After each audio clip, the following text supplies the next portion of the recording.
বিনোদন জগতে হঠাৎ আলোচনায় আসা নামটি রোজা আহমেদ।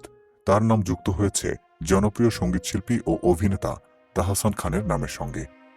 তাদের দুজনের ছবি ছড়িয়ে পড়লে বিয়ের খবর প্রকাশ্যে আসে, কিন্তু তাহসান জানিয়েছেন এখনো বিয়ে না করলেও বিয়ে হবে তাদের। বরিশালের মেয়ে রোজা আহমেদ, তিনি একজন আন্তর্জাতিক মেকআপ আর্টিস্ট।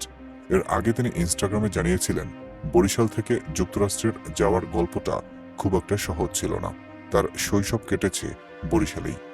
উচ্চশিক্ষার জন্য তিনি যুক্তরাষ্ট্রে পাড়ি জমান এবং নিউ ইয়র্ক ইউনিভার্সিটি থেকে কসমেটোলজিতে স্নাতক ডিগ্রি অর্জন করেন। এরপর তিনি কসমেটোলজি লাইসেন্স অর্জন করেন এবং নিউ ইয়র্কের কুইন্সে প্রতিষ্ঠা করেন রোজাস ব্রাইডাল মেকওভার। এটি এখন ব্রাইডাল মেকআপ শিল্পের অন্যতম সফল একটি প্রতিষ্ঠান। দীর্ঘ 10 বছরের বেশি সময় ধরে রোজা বাংলাদেশ এবং যুক্তরাষ্ট্রে ব্রাইডাল মেকআপ আর্টিস্ট হিসেবে কাজ করছেন। পাশাপাশি তিনি একজন প্রশিক্ষক হিসেবে নারীদের কসমেটোলজিতে দক্ষ করে তুলছেন এবং তাদের উদ্যোক্তা হওয়ার জন্য প্রেরণা দিচ্ছেন।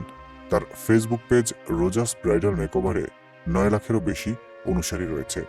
রোজা একজন সফল উদ্যোক্তা হলেও তার ব্যক্তিগত জীবন অত্যন্ত সাদামাটা।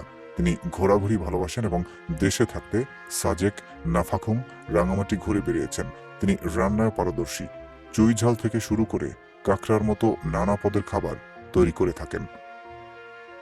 এদিকে রোজার সঙ্গে তাহসানের ছবি ভাইরাল হলে সংবাদ মাধ্যমে তাহসান বলেন, ইন্টারনেটে ভাইরাল ছবিগুলো একটি ঘরোয়া আয়োজনে তোলা, এখনো বিয়ে হয়নি, বিয়ের কোনো আনুষ্ঠানিকতাও হয়নি।